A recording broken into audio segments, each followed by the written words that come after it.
After 10 years away, Noah returns to his hometown, not with excitement, but with a quiet unease, as if the place remembers a version of him he no longer recognizes.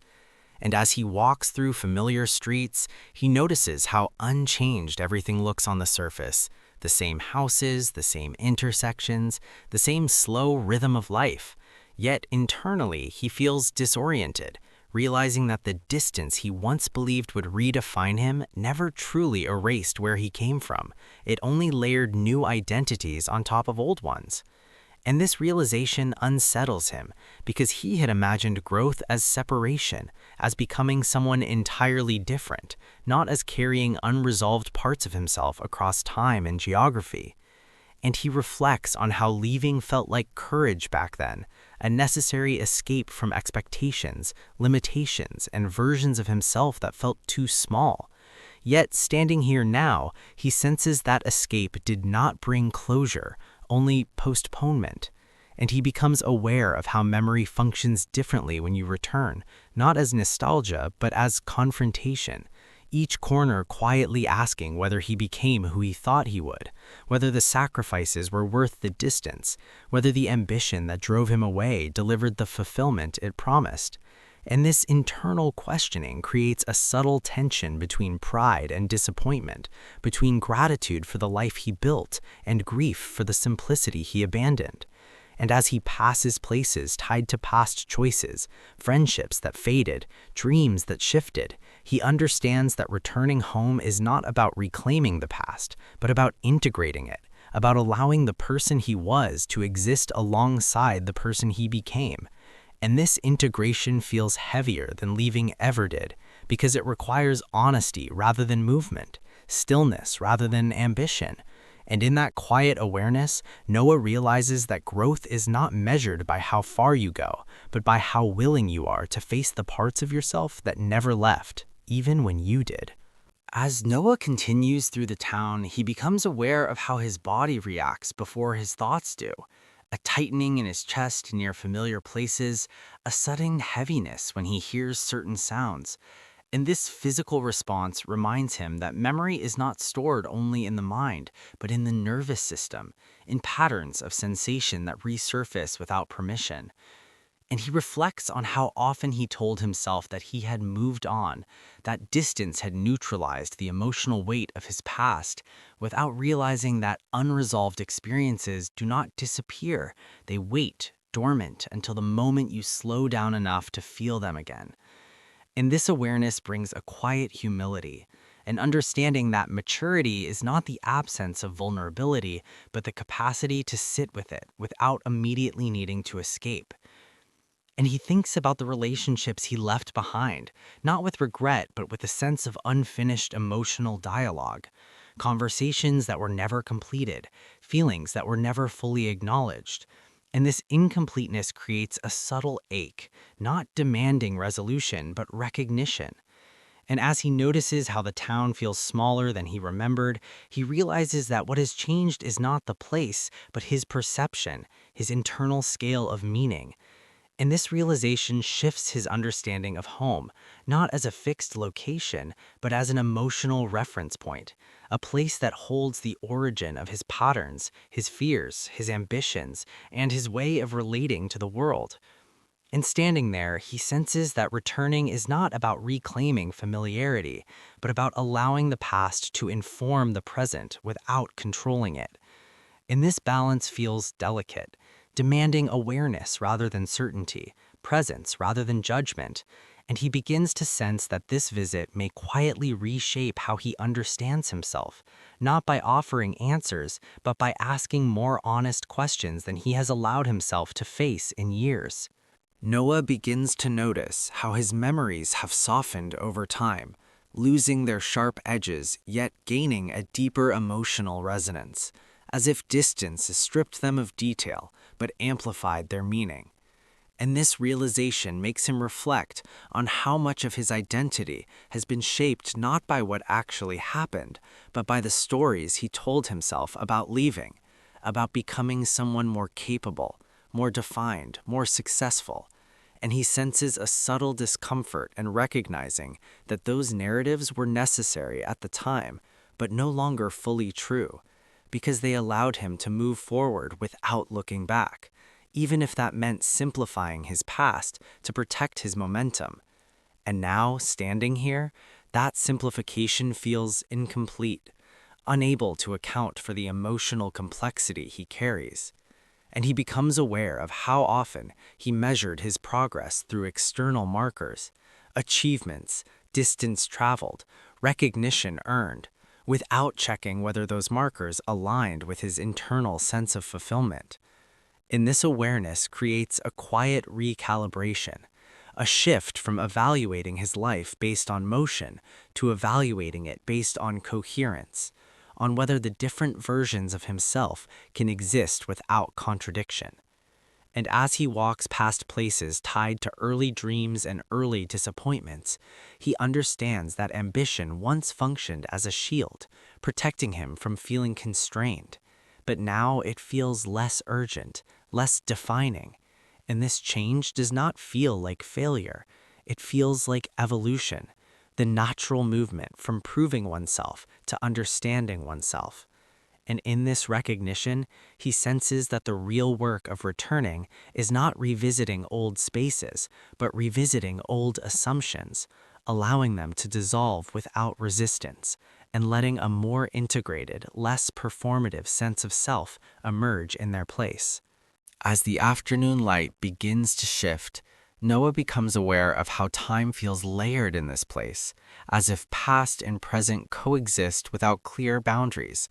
And this sensation unsettles him because it disrupts the linear story he has told himself about growth, the idea that life moves cleanly forward, leaving earlier versions behind. And he reflects on how many of his decisions were motivated by a desire to outgrow his circumstances, to escape limitations he once believed to find him, without realizing that growth does not require erasure. It requires understanding. And this insight brings a quiet sense of reconciliation, not with the town itself, but with the younger version of himself who felt restless, constrained, and misunderstood. And he begins to see that version not as naive or misguided, but as necessary, a foundation rather than a mistake. And this reframing softens his internal resistance, allowing him to hold pride and compassion at the same time. And as he observes the ordinary life unfolding around him, people moving through routines, conversations blending into background noise, he realizes that the town never demanded he stay or leave. It simply existed, offering context rather than confinement. And this realization challenges the narrative that escape was the only path to growth, suggesting instead that growth was always internal, shaped by awareness rather than geography. And in this subtle shift, Noah begins to sense that returning home is not a regression, but an opportunity to integrate who he was with who he is, without needing to choose one over the other. Noah starts to recognize how much emotional energy he has spent maintaining distance, not just physical distance from this place, but emotional distance from the parts of himself that were formed here. Believing that separation was necessary to remain strong, to avoid being pulled back into old patterns, old insecurities, old definitions of who he was supposed to be. And this realization makes him aware of a subtle tension he has carried for years, the effort of constantly proving that he had moved beyond his origins, that he was no longer shaped by the limitations he once felt. And yet, standing here now, he senses that this effort may have been more exhausting than he ever admitted, because it required him to reject parts of his own story in order to sustain a coherent narrative of success.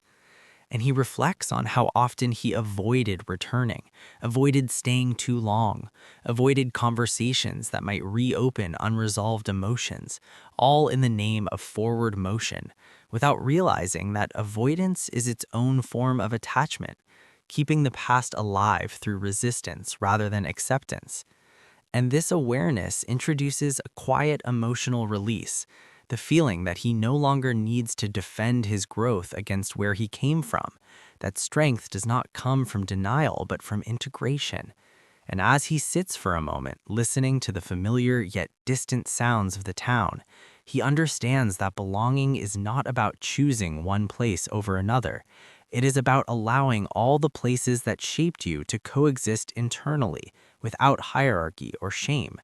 And this understanding does not erase his ambition or his desire for movement, but it grounds them, transforming them from escapes into choices. And in that grounding, Noah feels a subtle sense of alignment, as if parts of himself that were once in conflict are beginning slowly to recognize each other again. As evening approaches, Noah becomes aware of a quieter emotional layer beneath all these reflections, a sense of grief that is difficult to name, not for what he lost, but for what never happened, the friendships that might have deepened if he had stayed, the versions of himself that could have emerged in a different environment, the parallel lives that exist only in imagination. And this grief feels subtle but persistent because it does not demand resolution, only acknowledgement. And he realizes how rarely he has allowed himself to mourn unrealized possibilities, believing that choosing one path meant forfeiting the right to feel sadness about the others. And this belief now feels unnecessarily rigid, as if emotional maturity requires denying complexity rather than embracing it. And he reflects on how often society frames success as clarity, as certainty, as decisive movement toward a single outcome, without accounting for the emotional residue that every choice leaves behind. And this awareness softens his relationship with ambivalence, allowing him to see it not as weakness, but as a sign of depth, of having lived fully enough to recognize that no life unfolds without loss. And as the streets grow quieter, he senses that this town is no longer asking him to return or to leave.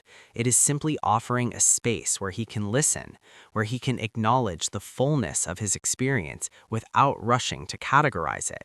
And in this listening, he feels a calm acceptance forming, not the satisfaction of answers, but the steadiness of truth, the understanding that who he is now is inseparable from who he was, and that honoring this continuity does not limit his future, it stabilizes it, giving his next steps a foundation rooted not in escape, but in self-recognition.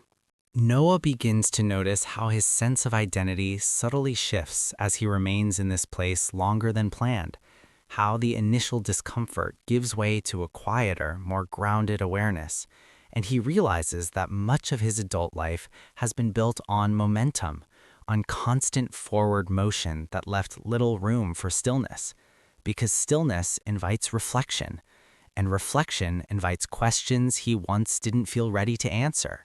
And now those questions arise naturally, without urgency, without accusation, simply asking him to observe who he has become beneath all the movement.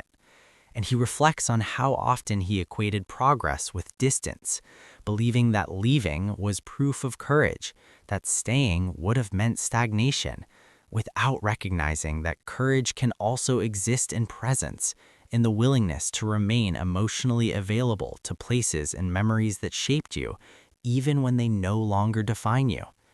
And this realization reframes his relationship with ambition, transforming it from a form of escape into a form of expression, something that no longer needs to run from its origins in order to exist authentically. And he feels a quiet gratitude toward the younger version of himself who chose to leave, not because that choice was perfect, but because it was necessary at the time. And this compassion extends inward, softening years of self-judgment.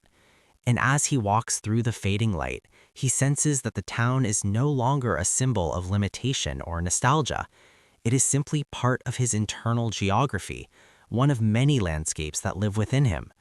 And this integration brings a subtle sense of peace, not because everything makes sense, but because nothing needs to be rejected. And he understands that adulthood is not about outgrowing your past, but about learning how to carry it without letting it weigh you down. And in that understanding, he feels more present than he has in a long time, no longer pulled exclusively by what's next, no longer defined by what was, but standing in a rare emotional balance, aware that whatever direction he chooses after this visit will come not from resistance or obligation, but from a clearer, quieter sense of who he is becoming. And as Noah prepares to leave, he understands that this return was never meant to change his external life.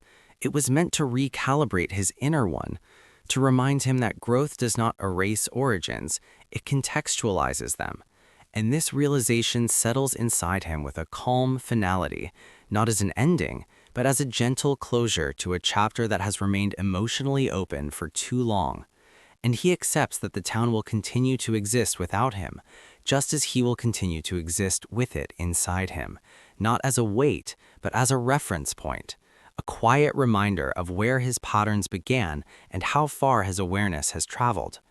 And in this acceptance, he no longer feels the need to define his success through separation or return, through staying or leaving, because he understands now that belonging is not geographical, it is internal, shaped by how honestly you allow your past to inform your present without controlling it.